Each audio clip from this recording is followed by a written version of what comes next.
Hello बच्चों, आज हम लोग क्लास 10 हिंदी का वेरी इंपॉर्टेंट क्वेश्चंस करेंगे। 18 फरवरी को जो आप लोगों का एग्ज़ाम होने वाला है हिंदी का, उसके लिए ये सभी क्वेश्चंस एकदम वेरी इंपॉर्टेंट होने वाला है। ठीक है बच्चों, तो सभी क्वेश्चंस को एकदम अच्छा से रट लीजिएगा बच्चों, और वीडियो को आप अपने दोस्तों में बच्चों शेयर कर दीजिए ताकि आपके दोस्त भी वीवीआई क्वेश्चंस का तैयारी कर सके। ठीक है बच्चों, तो चलिए फटाफट क्वेश्चन नंबर 1 से स्टार्ट करते हैं। देखिए बच्चों, पहला क्वेश्चन हम लोगों का, पाद कविता के कवि कौन हैं? तो पाद कविता जो है बच्चों, उसका कवि का नाम है तुलसीदास। तो बच्चों आप लोग ना एक काम जरूर कीजिएगा कि जितना भी आप लोगों का पाठ है बच्चों, सभी का लेखक का नाम याद कर लीजिएगा, हिंदी वाला में भी और यह जो आप लोगों का इंग्लिश सब्जेक्ट है उसमें भी। ठीक है, क्योंकि ये आपसे पूछे जाएंगे बच्चों 1 से 2 नंबर का। ठीक है, चलिए 2 नंबर क्वेश्चंस की ओर बढ़ते हैं। बड़भागी किसे कहा गया है?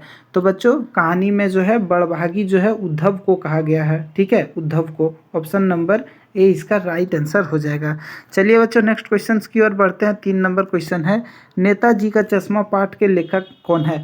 तो बच्चों देखिए, आप लोग बार बार हम आप लोगों को बोल रहे हैं कि पाठ और पाठ के लेखक का नाम जरूर याद कर लीजिएगा बच्चों। ठीक है, नेताजी का चश्मा जो पाठ है बच्चों, उसका लेखक का नाम है स्वयं प्रकाश। ठीक है, ऑप्शन नंबर ए इसका राइट आंसर हो जाएगा।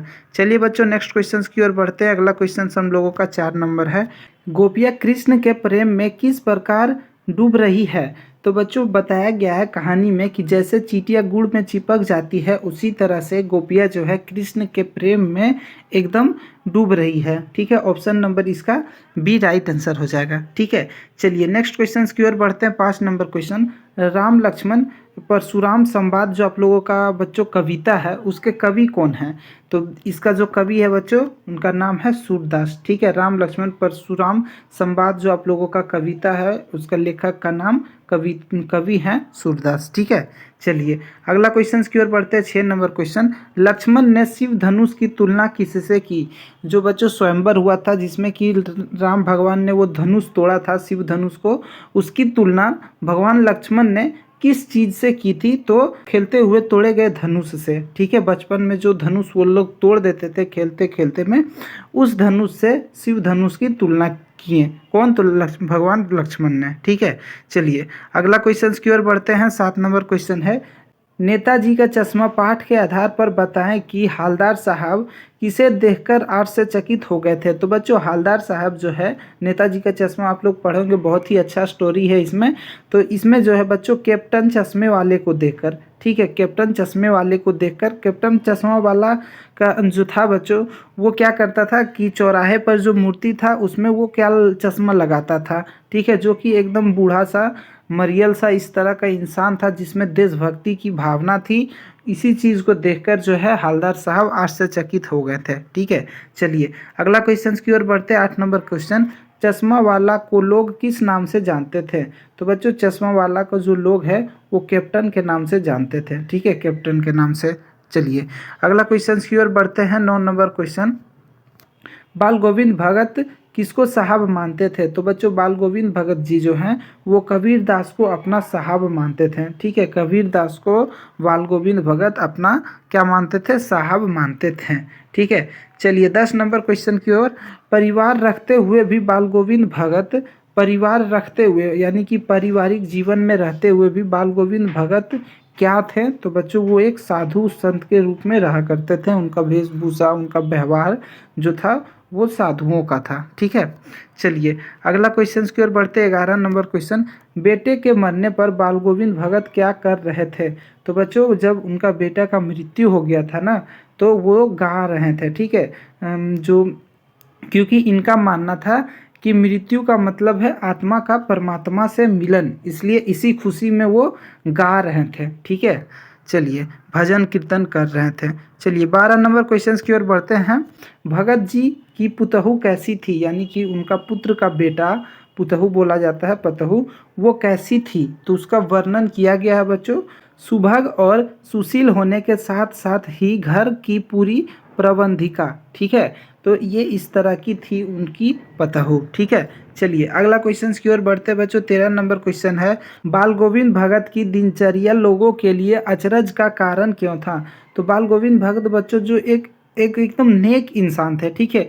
वे खरे एवं सच्चे इंसान थे। खरे का मतलब वो जो भी बोलते थे, ठीक है, वो करते थे, वो चीज़ करते थे और सच्चे थे, एकदम दिल से सच्चे थे। इसलिए लोगों के लिए वो आचरज का कारण बने हुए थे, ठीक है।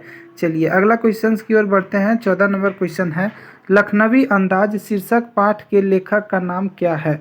तो बच्चों पाठ का लेखक का नाम है यशपाल, ठीक है। पाठ का लेखक का नाम यशपाल, लखनवी अंदाज का। चलिए अगला क्वेश्चन की ओर बढ़ते हैं। अगला क्वेश्चन है 15 नंबर, अचानक रेल के डिब्बे में लेखक को देखकर नवाब की आंखों में कौन सा भाव दिखाई दिया? तो बच्चों असंतोष का भाव दिखा दिया था, ठीक है। नवाब साहब जब लेखक को ट्रेन के डिब्बे में देखे तो उनमें असंतोष की भावना दिखाई दिया, ठीक है। चलिए अगला क्वेश्चन की ओर बढ़ते हैं। 16 नंबर, लेखक ने ट्रेन से सेकेंड क्लास का टिकट क्यों खरीदा? तो बच्चों लेखक जो है ट्रेन का सेकेंड क्लास का टिकट इसलिए खरीदें क्योंकि एक नई कहानी के विषय में सोचने के लिए, ठीक है। कोई नया कहानी के बारे में सोचने के लिए उन्होंने सेकेंड क्लास का टिकट खरीदा था। चलिए अगला क्वेश्चन की ओर बढ़ते बच्चों। 17 नंबर क्वेश्चन, नवाब साहब ने खीरे की तैयारी के बाद उसका क्या किया? तो बच्चों कहानी आप लोग पढ़े होंगे। नवाब साहब ने खीरा को पूरा अच्छा से छीला, उसके बाद उस पर काला नमक लगाया, पूरा अच्छा से मिलाया, और उसके बाद कहानी में बताया गया कि खीरा को एक एक करके नवाब साहब ने खिड़की के बाहर फेंकते गए। ट्रेन के डिब्बे में बैठे हुए थे और खिड़की के बाहर में फेंकते गए थे। चलिए अगला क्वेश्चन की ओर बढ़ते हैं। 18 नंबर क्वेश्चन, कॉलेज की प्रिंसिपल किससे परेशान थे? तो यानी कॉलेज की जो प्रिंसिपल थी बच्चों, प्रिंसिपल, वो लेखिका से परेशान थी, ठीक है, लेखिका से। चलिए अगला क्वेश्चन की ओर बढ़ते हैं। अगला क्वेश्चन हम लोगों का है 19 नंबर, लेखिका के पिता ने उसका रौब देखकर क्या अनुभव किया? तो लेखिका के पिता ने बच्चों जब उसका रौब देखा तो उसे पूरा गर्व हुआ। लेखिका के पिता को गर्व हुआ अपने बेटी पर, क्योंकि जो है कॉलेज की सारी लड़कियां लेखिका की बात मानती थी। कुछ भी होता था तो एक आवाज़ पे पूरा कॉलेज की लड़कियां लेखिका के आवाज़ पे जमा हो जाती थी, ठीक है। चलिए अगला क्वेश्चन की ओर 20 नंबर क्वेश्चन देखिए, लेखिका के जीवन में शीला अग्रवाल का क्या योगदान रहा? तो लेखिका शीला अग्रवाल जो है बच्चों वो लेखिका की शिक्षक थी, ठीक है, शिक्षिका थी, टीचर। लेखन के प्रति लेखिका की रुचि पैदा हुई, लिखने के प्रति जो है लेखिका की रुचि पैदा हुई शीला अग्रवाल के कारण ही। अच्छे साहित्य की परख उनके माध्यम से ही हुआ, ठीक है। देश की आज़ादी में आंदोलन में सक्रिय भाग लिया। तो ये सभी चीज़ें जो तीनों कारण जो है बच्चों लेखिका को शीला अग्रवाल से ही मिला। तो इनमें से सभी डी इसका राइट आंसर हो जाएगा, ठीक है बच्चों। चलिए अगला क्वेश्चन की ओर बढ़ते हैं। 11 नंबर क्वेश्चन है, नौबत खाने में इबादत पाठ के लेखक कौन है? तो बच्चों बताइए, आप लोगों जिनको जिनको पता है कमेंट कर कर बताइए तो क्या क्या हो सकता है इसका आंसर।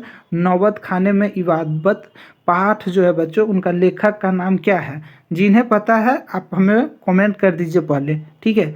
तो देखिए इसका जो राइट आंसर हो जाएगा बच्चों यतीन्द्र मिश्र, ठीक है, यतीन्द्र मिश्र, ऑप्शन नंबर डी, ठीक है। तो जिनका जिनका सही हुआ, ठीक है, समझिए आपका तैयारी अच्छा चल रहा है बच्चों। और जिनको मतलब मिस्टेक हुआ नहीं बता पाए, आप लोग ज़रूर पाठ और पाठ का लेखक का नाम बच्चों याद कर लीजिए, क्योंकि 2 से 3 नंबर का आपसे प्रश्न पूछे जाएंगे, ठीक है। चलिए हिंदी सब्जेक्ट में भी और इंग्लिश सब्जेक्ट में भी पूछे जाएंगे। साहनाई किस वाद्य यंत्र को कहा जाता है? साहनाई जो है बच्चों वो शहनाई को कहा जाता है, ठीक है, ऑप्शन नंबर सी इसका राइट आंसर हो जाएगा। चलिए अगला क्वेश्चन की ओर बढ़ते हैं। 23 नंबर क्वेश्चन, गोपियों के अनुसार श्री कृष्ण ने किस मर्यादा का पालन नहीं किया? तो प्रेम के मर्यादा का पालन नहीं किए थे कृष्ण भगवान गोपियों के अनुसार, ठीक है बच्चों, गोपियों के अनुसार, ऑप्शन नंबर ए इसका राइट आंसर हो जाएगा। चलिए बच्चों अगला क्वेश्चन की ओर बढ़ते हैं। 24 नंबर क्वेश्चन, लक्ष्मण के अनुसार निम्नलिखित में से क्या वीर योद्धा की विशेषता है? तो वीर योद्धा का विशेषता क्या हो सकता है? तो बच्चों युद्ध क्षेत्र में अपना प्राप्त अथवा कौशल दिखाना, ठीक है, अपनी वीरता का बखान करना। अपनी वीरता का बखान कोई नहीं करता है। जो वीर योद्धा होता है अपना वीरता का बखान नहीं करता है, जहाँ तक ये नहीं बोलता कि हम ये हैं वो हैं, वो अपना जो भी कौशल होता है वो युद्ध मैदान में दिखाता है, ठीक है, तो ऑप्शन नंबर इसका ए राइट आंसर हो जाएगा बच्चों। ठीक है, ऑप्शन नंबर ए। चलिए अगला क्वेश्चन की ओर बढ़ते हैं। 25 नंबर क्वेश्चन है, लक्ष्मण परशुराम से संघर्ष क्यों नहीं करना चाहते थे? तो बच्चों लक्ष्मण जी जो है परशुराम से इसलिए संघर्ष नहीं करना चाहते थे क्योंकि वो ब्राह्मण थे। ठीक है, ऑप्शन नंबर डी इसका राइट आंसर हो जाएगा। चलिए अगला क्वेश्चन की ओर बढ़ते हैं। 26 नंबर क्वेश्चन, अब आपकी दृष्टि से बादल किसका प्रतीक हो सकता है? तो बच्चों बादल जो है वो पुरुष और क्रांति का, ऑप्शन नंबर बी इसका राइट आंसर हो जाएगा। चलिए अगला क्वेश्चन की ओर बढ़ते हैं। 27 नंबर क्वेश्चन, कवि बादल को क्या घेरने को कह रहे हैं? तो बच्चों कवि जो है बादल से पूरे आकाश को घेरने के लिए कह रहे हैं। ठीक है, ऑप्शन नंबर सी। चलिए अगला क्वेश्चन की ओर बढ़ते हैं। 28 नंबर क्वेश्चन है, अट नहीं रही है कविता के कवि कौन है? तो चलिए बच्चों बताइए, जिनको जिनको आंसर पता है फटाफट से आप लोग कमेंट कर दीजिए, ए होगा या बी होगा या सी होगा या डी होगा। तो चलिए फटाफट जिन बच्चों को पता है फटाफट कमेंट कर दीजिए। ठीक है, हम बताते हैं आपको इसका आंसर करेक्ट क्या होगा, लेकिन जिनको जिनको पता है फटाफट से कमेंट कर दीजिए। तो इसका जो राइट आंसर हो जाएगा बच्चों, अट नहीं रही कविता का कवि है Suryakant Tripathi Nirala, option number B इसका राइट आंसर हो जाएगा। चलिए अगला क्वेश्चन की ओर बढ़ते हैं। अगला क्वेश्चन हम लोगों का 29 नंबर है, अट नहीं रही कविता में कवि ने किसका वर्णन किया है? तो चलिए बच्चों बताइए कि अट नहीं रही कविता में कवि ने किस चीज़ का वर्णन किया है? तो प्राकृतिक सौंदर्य का। ठीक है, किस चीज़ का? प्राकृतिक सौंदर्य का।